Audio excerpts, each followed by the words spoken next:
শিক্ষার্থী বন্ধুরা, তোমাদের এখন আমি যে গতি অধ্যায়ের এখানে গতি সমীকরণ হতে তোমরা এই গতি সমীকরণগুলো জানো যে v equal u plus at, s equal ut plus half at square বা v square equal u square plus 2s। এখন এই তিনটা সমীকরণ হতে তোমাদের কিছু প্রশ্ন হতে আসে, আবার এমসিকিউর ক্ষেত্রে এগুলো আসে।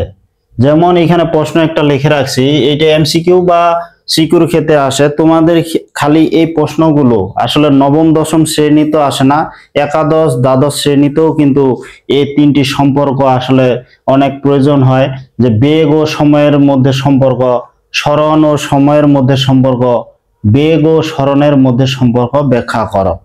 এখন এটা প্রশ্নটা কেমন করে আসবে, যেমন প্রশ্নটা আমি এখানে লিখে রাখছি যে স্থির অবস্থান হতে সুষম ত্বরণে, স্থির অবস্থান হতে সুষম ত্বরণে চলমান বস্তুর বেগ ও সময়ের মধ্যে সম্পর্ক ব্যাখ্যা করো। এখন স্থির অবস্থান বললে আমরা কি বুঝি? আদিবেগটা আমরা জানি, কোনো একটা বস্তু যদি স্থির অবস্থান থেকে যাত্রা শুরু করে তাহলে আদিবেগ হবে 0, মানে ইউ এর মান 0।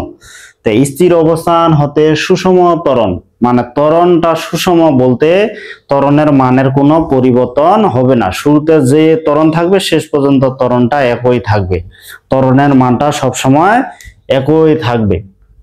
তাহলে সুষম ত্বরণে চলমান বস্তুর বেগ আর সময়ের মধ্যে সম্পর্ক, যেহেতু বেগ আর সময়, যদি বেগ আর সময় বলে তাহলে এই সূত্র থেকে আমাদের এই প্রতিপাদনটা করতে হবে। যদি সরণ আর সময় বলে তাহলে এই সূত্র থেকে করতে হবে। আবার বেগ আর সরণ যদি বলে তাহলে এই সূত্র থেকে আমাদের প্রতিপাদন করতে হবে। তো এখন আমরা জানি ভি ইকুয়াল ইউ প্লাস এটি, এটা জানি। এখন স্থির অবস্থানের ক্ষেত্রে কি? স্থির অবস্থানের ক্ষেত্রে কিন্তু আদিবেগ হচ্ছে 0, ইউ এর মান হবে 0। তাহলে স্থির অবস্থানের ক্ষেত্রে আদিবেগটা কি হয়ে যাবে? 0 মিটার সেকেন্ড ইনভার্স 1, মানে আদিবেগ 0। আর এখানে সুষম ত্বরণ বলছে, তাহলে এখানে সুষম ত্বরণের ক্ষেত্রে কি হবে? সুষম ত্বরণ বলতে কি? সুষম ত্বরণের ক্ষেত্রে মানে ত্বরণের মানের তো কোনো পরিবর্তন হবে না। তাহলে সুষম ত্বরণের ক্ষেত্রে আমরা বলতে পারবো এ ইকুয়াল হচ্ছে ধ্রুবক, তার মানে এটা হচ্ছে ধ্রুবক, এর মানের কোনো পরিবর্তন হবে না। তাহলে অতএব আমরা কি লিখতে পারি যে ভি ইউ এর মান তো হয়ে গেল 0, আর এ তো হয়ে গেল এটা ধ্রুবক, আর এটা হচ্ছে টি। তো এখন ভি ইকুয়াল এ যে ধ্রুবক আর ইন্টু হচ্ছে টি, আর ধ্রুবক তুলে দিলে কি আমরা একটা সমানুপাতিক চিহ্ন দিই। তো একটা সমানুপাতিক, যদি আমরা ধ্রুবক তুলে দিই তাহলে একটা সমানুপাতিক দিই। সমানুপাতিক এটা বোঝাচ্ছে বেগটা সময়ের সমানুপাতিক, মানে সময় যত বাড়বে বেগও তত বাড়বে। সময়ের পরিবর্তনের সাথে সাথে বেগেরও পরিবর্তন হবে এবং এটা একই হারে হবে। তাহলে এটা আমরা কি লিখতে পারি?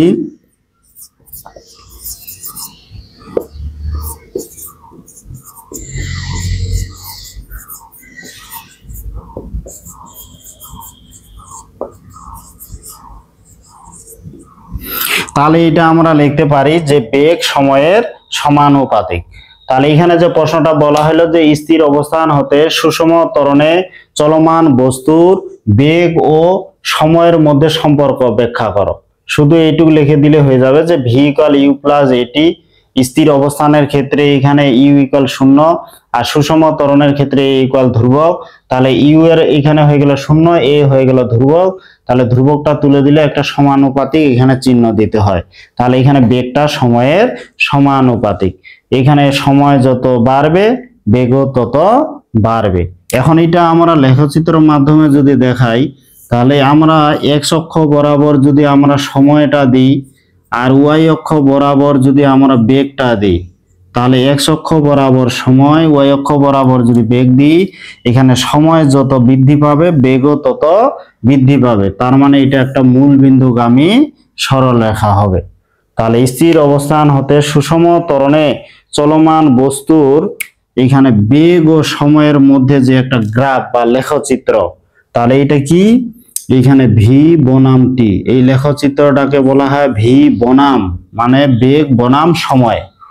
তাহলে এখানে বেগ বনাম সময়, এইখানে বনাম চিহ্নের সামনে যেটা থাকবে এটা ওয়াই অক্ষ বরাবর হবে, আর বনাম চিহ্ন যেটা পরে থাকবে ওটা সবসময় এক্স অক্ষ বরাবর হবে। এক্স অক্ষ বরাবর হবে যেটা স্বাধীন, আর ওয়াই অক্ষ বরাবর হবে যেটা অধীন, মানে এই সময়ের উপর নির্ভর করে কিন্তু বেগ হচ্ছে। তাহলে যেটার উপর নির্ভরশীল এটা এক্স অক্ষ বরাবর, আর এটার উপর নির্ভর করে যে মান পাবো ওইটা হবে ওয়াই অক্ষ বরাবর। তাহলে এখানে কি বোঝা যাচ্ছে যে স্থির অবস্থান হতে সুষম ত্বরণে চলমান বস্তুর বেগ ও সময়ের মধ্যে লেখচিত্র একটা কি হচ্ছে, এই মূল বিন্দুগামী সরল রেখা।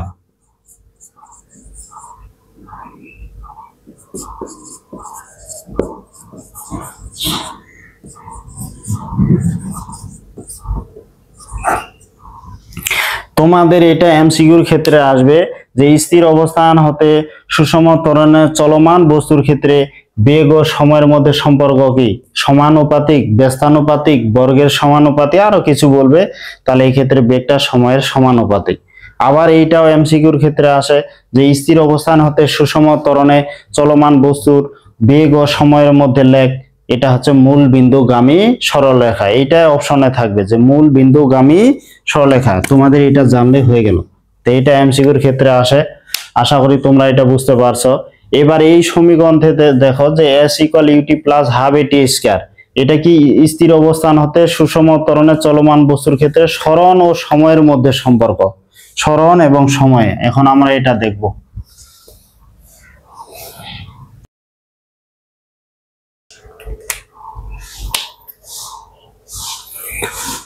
তোমরা এখন দেখো যে আগের প্রশ্নটায় আছে এখানে স্থির অবস্থান হতে সুষম ত্বরণে চলমান বস্তুর ক্ষেত্রে এখানে সরণ ও সময়ের মধ্যে সম্পর্ক, এখানে সরণ ও সময়। তাহলে সরণ এবং সময় যদি বলে তাহলে এই সমীকরণ থেকে প্রতিপাদন করতে হবে। তাহলে আমরা জানি s equal ut plus half at square. আর স্থির অবস্থানের ক্ষেত্রে আমরা কি জানি, স্থির অবস্থানের ক্ষেত্রে জানি আদিবেগ শূন্য, আর সুষম ত্বরণের ক্ষেত্রে আমরা জানি a ইকুয়াল ধ্রুবক। তাহলে আমরা কি লিখতে পারবো এখন, s এখানে ইউ তো শূন্য, এখানে হাফ, এ তো এটা হয়ে গেল ধ্রুবক, এই যে ধ্রুবক, আর এখানে টি স্কয়ার। এখন দেখো 1/2, এখানে 1/2, এইটা হাফ বা 1/2 যেটা বলে এটাও কিন্তু এক ধরনের ধ্রুবক। ধ্রুবক আর ধ্রুবক গুণ করে কিন্তু ধ্রুবকই হয়। তাহলে এটা হয়ে গেল এই যে ধ্রুবক, আর এখানে থাকলো তোমার টি স্কয়ার। তাহলে এখানে ধ্রুবক তুলে দিলে আবার কি হবে, একটা সমানুপাতিক, যে সমানুপাতিক টি স্কয়ার। তাহলে এখানে কি বোঝাচ্ছে যে সরণটা হচ্ছে সময়ের বর্গের সমানুপাতিক। তাহলে আমরা কি বলবো যে স্থির অবস্থান হতে সুষম ত্বরণে চলমান বস্তুর সরণ সময়ের বর্গের সমানুপাতিক। তাহলে সরণটা হচ্ছে সময়ের বর্গের সমানুপাতিক। তাহলে এটা তোমাদের এইভাবে এমসিকিউ আসলে আশা করি উত্তরগুলো দিতে পারবে। এখন দেখো একটু তোমাদের গ্রাফটা দেখাই।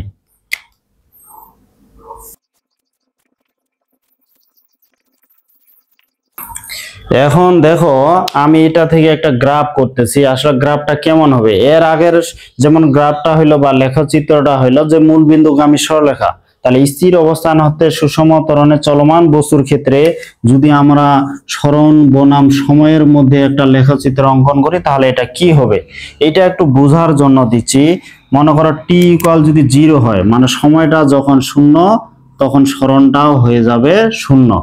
এখন টি ইকুয়াল 1 হলে s ইকুয়াল 1, এখানে টি এর মান যদি 1 দিই s এর মান হবে 1। তো এখন টি ইকুয়াল আবার যদি 2 হলে s ইকুয়াল কত হবে, এখানে টি এর মান যদি 2 দিই s এর মান কিন্তু টি 2 এর উপর স্কয়ার, তাহলে 4, s ইকুয়াল হয়ে গেল 4। আবার টি ইকুয়াল 3 হলে s ইকুয়াল 3 এর উপর স্কয়ার মানে 9। তাহলে এখানে দেখো টি এর মান যে হারে বাড়তেছে s এর মান কিন্তু তার চেয়ে অনেক বেশি বৃদ্ধি পাচ্ছে। তাহলে এখানে টি যখন 0, s ইকুয়াল 0, তাহলে টি যখন 0 এইভাবে যদি আমরা একটা লেখচিত্র কল্পনা করি, তাহলে এইখানে আমরা যদি লেখচিত্র কল্পনা করি টি 0 হলে s 0, আর টি 1 হলে s 1, তারপর কি হচ্ছে টি 2 হলে s 4, টি এর মান যদি 2 হয় s এর মান 4, মানে এইখানে দেখো টি অল্প বাড়তেছে s অনেক বেশি বৃদ্ধি পাচ্ছে, তার মানে এরকম করে একটু বেঁকে যাচ্ছে। তাহলে এইভাবে যদি বেঁকে যায় এইটাকে বলা হয় পরাবৃত্তাকার বা প্যারাবোলা।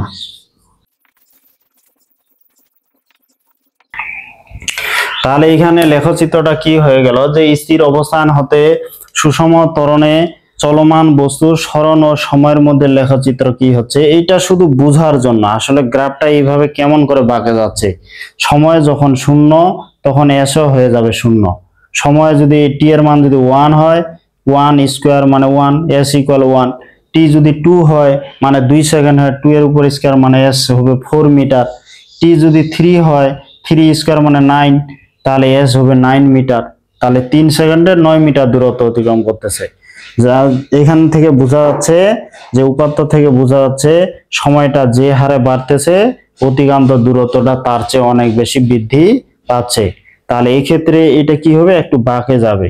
তাই এরকম যদি বাঁক নেয়, এই ধরনের লেখগুলোকে বলা হয় প্যারাবোলাকৃতি বা পরাবৃত্তাকার। তোমরা শুধু এমসিকিউর ক্ষেত্রে মনে রাখতে পারো এই দুইটা যে সরণ এবং সময়ের মধ্যে সম্পর্ক, এই দুইটার মধ্যে যখন একটার উপর স্কয়ার থাকবে তখনই ওই লেখচিত্রগুলো পরাবৃত্তাকার হয়ে যাবে।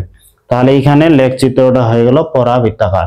এবার এই সূত্রটা দেখো যে ভি স্কয়ার ইকুয়াল এ স্কয়ার প্লাস 2s, এখানে বেগ আর সরণের মধ্যে আমরা সম্পর্ক। এখন আমরা বেগ আর সরণের মধ্যে সম্পর্ক দেখব। তো যে স্থির অবস্থান হতে, উপরের প্রশ্নটা আগের মতো, এখানে শুধু স্থির অবস্থান হতে সুষম ত্বরণে চলমান বস্তুর ক্ষেত্রে এখানে বেগ আর সরণের মধ্যে সম্পর্ক। তাহলে স্থির অবস্থান হতে সুষম ত্বরণে চলমান বস্তুর ক্ষেত্রে এখানে বেগ ও সরণের মধ্যে সম্পর্ক ব্যাখ্যা করো। তো এখানে বেগ আর সরণ বলে এই সমীকরণ থেকে তা আমরা জানি ভি স্কয়ার ইকুয়াল এ স্কয়ার প্লাস 2s। এখানে আগের তো অবস্থা স্থির অবস্থানের ক্ষেত্রে শূন্য, সুষম ত্বরণের ক্ষেত্রে এ ধ্রুবক। এখন এখান থেকে তাহলে আমরা কি লিখতে পারি যে অতএব যে ভি স্কয়ার এইটা শূন্য, 2a এটা তো হয়ে গেল ধ্রুবক, আর এখানে এস ধ্রুবকের সাথে ধ্রুবক গুণ ভাগ যাই করেন সেটা ধ্রুবকেই হয়ে যায়।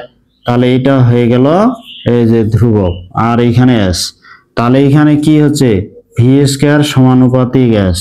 এখন স্কয়ারটা ওই পাশে গেলে রুট হয়ে যাবে, তাহলে ভি সমানুপাতিক এই যে রুট এস। তাহলে এখানে কি হলো যে এখানে বেগটা সরণের বর্গমূল, যদি রুট থাকে সেটাকে আমরা বর্গমূল বলি। তাহলে এখানে বেগটা সরণের বর্গমূলের সমানুপাতিক।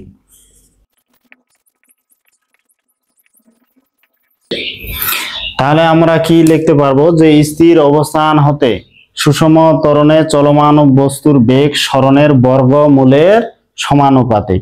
এখন এটা থেকেও যদি আমরা একটা লেখচিত্র অঙ্কন করি বা গ্রাফটা এখানে কি হয় দেখো, এখানে দিলাম আমরা সরণ, এক্স অক্ষ বরাবর সরণ, ওয়াই অক্ষ বরাবর আমরা বেগ দিলাম।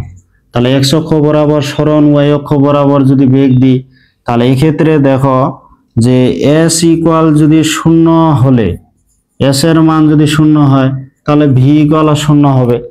তারপর দেখো এস ইকুয়াল 1 হলে ভি ইকুয়াল কিন্তু 1, এস এর মান 1 হলে ভি ইকুয়াল 1। তারপর এস ইকুয়াল যদি আমি 4 দিই তাহলে ভি ইকুয়াল কত হয়, 4 দিলে ভি ইকুয়াল এখানে 2 হচ্ছে। আবার এস ইকুয়াল যদি আমি তোমার 9 দিই তাহলে ভি ইকুয়াল কত হচ্ছে, 3 হয়ে যাচ্ছে। তাহলে এখানে দেখা যাচ্ছে এখানে এস এর মান যে হারে বাড়তেছে বেগের মান কিন্তু তার চেয়ে কম বাড়তেছে। তাহলে এখানে যদি দেখি যে এখানে 1 2 3 4 5 6 এইভাবে যদি আমি দিই, তাহলে দেখো যে এখানে এস যদি 0 হয় ভি ইকুয়াল 0, এস 1 হলে ভি ইকুয়াল 1, এস ইকুয়াল 4 হলে ভি ইকুয়াল কিন্তু 2। তার মানে এস বাড়তেছে কিন্তু বেগটা আবার সে হারে বাড়ে না।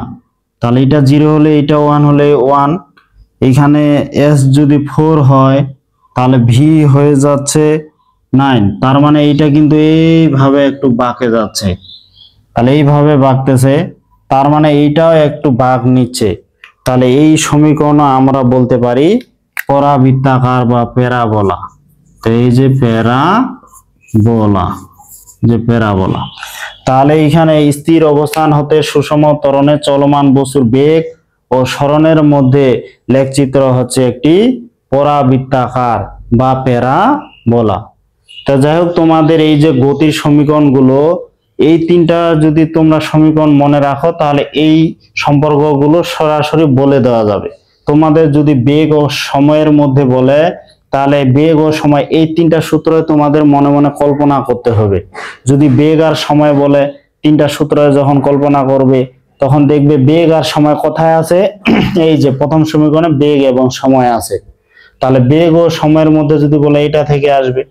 আবার যদি সরণ এবং সময় বলে তাহলে দেখো এখানে সরণ এবং সময়, এখানে কিন্তু সরণ আছে কিন্তু এই সমীকরণে সময় নেই, তার জন্য তোমার সরণ এবং সময় বলে এটা। আবার বেগ আর যদি সরণ বলে তাহলে দেখো 1 নম্বর সমীকরণে শেষ বেগ আছে কিন্তু সরণ নাই, শেষের যে সমীকরণটা আছে বেগ এবং সরণ আছে, তার মানে এই সমীকরণ থেকে ওই সম্পর্ক আমরা বলতে পারবো। তাহলে এই যে তিনটা সম্পর্কের মধ্যে মানে এই তিনটা সমীকরণের মধ্যে যে সম্পর্কগুলো ব্যাখ্যা করতে বলে এগুলা তোমাদের এমসিকিউর ক্ষেত্রে আসে, আবার অনেক সময় খতে আসে। তবে নবম দশম শ্রেণীতে খতে এগুলো কম আসে, এই সম্পর্কগুলো শুধু তোমাদের এমসিকিউর ক্ষেত্রে আসে। আবার তোমাদের একাদশ দ্বাদশ শ্রেণীতে এগুলো আবার খতেও আসে, এমসিকিউর ক্ষেত্রেও আসে।